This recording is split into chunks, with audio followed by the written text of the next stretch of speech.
तो अभी देखिए दोस्तों, इसका क्लच कवर खुल चुका है। तो अब क्लिप प्लेट डालने के लिए सबसे पहले आप लोग, ये बैलेंसर की प्लेट है, इसमें 4 पेंच लगे होते हैं। तो आपको चारों पेंच अलग करने होंगे। चलिए फटाफट से भाई चारों पेंच खोलते हैं। तो आपको लेना होगा भाई प्लस वाला पेंचकस। तो पेंचकस की मदद से भाई चारों स्क्रू खोलने से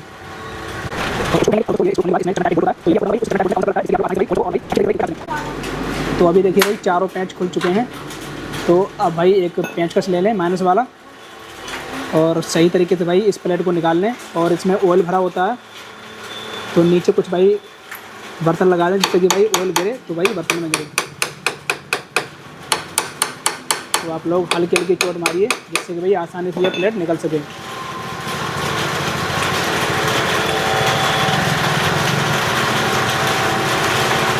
देखिए, तो इस तरीके से आप लोग भाई प्लेट को निकाल सकते हैं।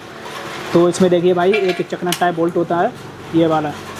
तो इसमें भाई कौन सा पुलर लगेगा, चलिए आपको बताते हैं, जिससे कि भाई आसानी से आप लोग भाई बोल्ट को खोल सकें। तो ये देखिए भाई, ये चकना टाइप बोल्ट के लिए ये पुलर होता है। देखिए, तो देखिए भाई इस तरीके का पुलर होता है। ये वाला भाई साइड है जो भाई हब सेंटर का बोल्ट होता है उसे खोलने के लिए, और ये वाला हिस्सा है वो लगेगा भाई बैलेंसर का बोल्ट खोलने के लिए। तो देखिए ये वाला हिस्सा है, इसका जो बैलेंसर का बोल्ट है आसानी से खुल जाएगा। लगाइए।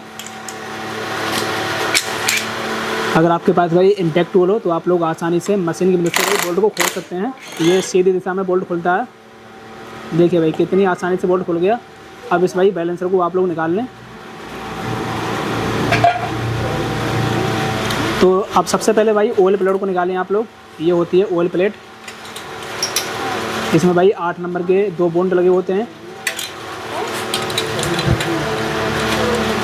तो आप लोग भाई दोनों बोल्ट को खोल लें सही तरीके से। ये ऑयल प्लेट होती है भाई, इसमें ऑयल भरा हुआ होता है जो कि भाई क्लिप प्लेट पे ऑयल पहुंचाने का काम करती है ये प्लेट। इसमें भाई ऑयल का स्टॉक रहता है। तो प्लेट खोलने के बाद फिर आप लोग ये 4 बोल्ट की प्लेट देख रहे हैं जो हब सेंटर के ऊपर लगी हुई है, तो इसे आपको अलग करना होगा।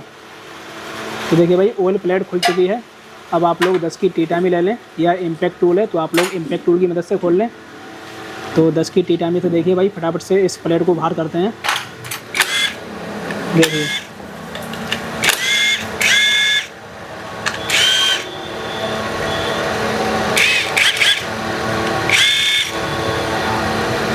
तो देखिए ये प्लेट अलग हो चुकी है। इसमें 4 स्प्रिंग होते हैं बोल्ट के आगे, तो स्प्रिंग भी आप लोग निकाल लें। और इसमें भी भाई एक चकना टाइप बोल्ट होता है। देखिए ये है भाई चकना टाइप बोल्ट, और ये देखिए भाई साहब बिल्कुल खुला हुआ है, पहले से ही भाई लूज है। देखिए, तो इसको भाई क्या खोलें, ये तो पहले से ही भाई खुला हुआ है।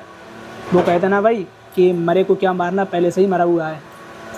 तो आप लोग ये खूंटी को निकालें और आसानी से बाहर को हब सेंटर को निकाल लें।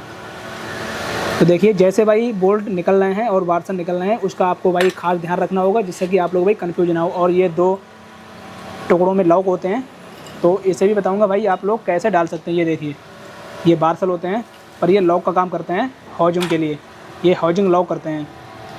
तो चलिए अब आपको बताते हैं भाई आप लोग कौन कौन सी चीज़ चेक करें जिससे कि भाई क्लिप प्लेट लंबे समय तक चलती रहें, और कैसे कैसे भाई फिटिंग करें। तो अभी देखिए भाई ये हब सेंटर में से क्लिप प्लेट और प्रेशर प्लेट को अलग किया जा रहा है।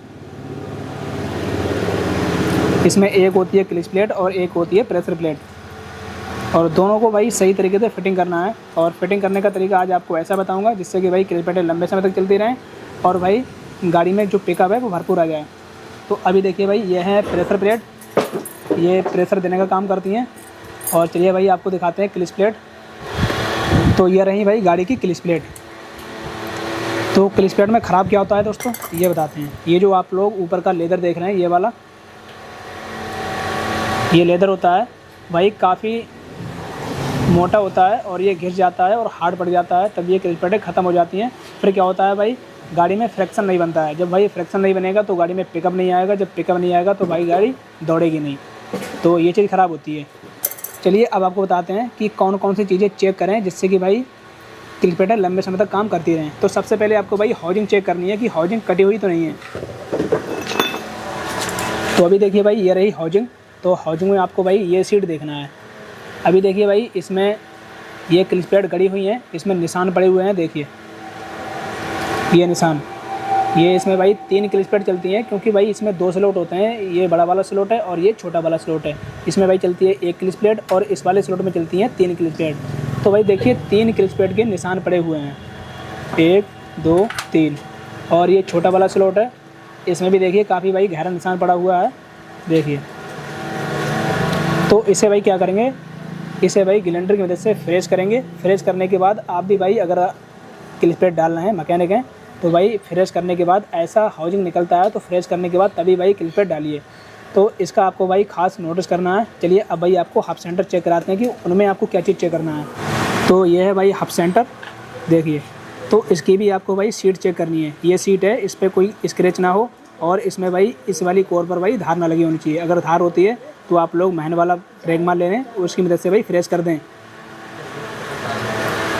तो इसकी भाई सीट का ध्यान रखना होगा। तो इसकी भाई अभी सीट सही है और दूसरा वाला व्हील है वो भी दिखाते हैं आपको। तो अभी देखिए भाई ये वाला जो व्हील है वो थोड़ा सा कटा हुआ है और इसकी जो सीट है, सीट तो फ्रेश है, पर भाई सीट की ये बराबर में कोर होती है, इस पर भाई धार लगी हुई है। तो हम भाई धार को मिटाएंगे, धार को फ्रेश करेंगे, तभी भाई इसमें क्लिच प्लेटें फिट करेंगे। तो आपको भाई इतनी चीज़ें चेक करनी है। और ये है भाई प्रेशर प्लेट।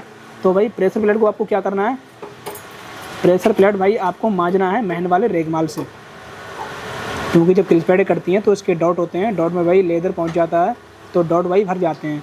तो क्या करना होगा भाई, महन वाला रेगमाल लेने और उसकी मदद से भाई सही तरीके से फ्रेश कर दें। तो अब हम भाई क्या करेंगे, ये हाउजिंग है, हाउजिंग को फ्रेश करेंगे, हब सेंटर सही से देखेंगे, फ्रेश करेंगे, और ये प्रेशर प्लेट इसे फ्रेश करेंगे। सारे पार्ट भाई क्लीन करने के बाद, साफ़ करने के बाद तब भाई क्लिच प्लेट फिटिंग करेंगे और आपको बताएंगे भाई क्लिच प्लेट की फिटिंग कैसे होती है, जिससे कि भाई आपकी गाड़ी में पिकअप की समस्या ना आए और भाई क्लिच प्लेट जल्दी ख़राब ना हो। चलिए भाई सारी चीज़ें साफ़ करते हैं, साफ़ करने के बाद फिर आपको बताते हैं कैसे आपको फिटिंग करना है।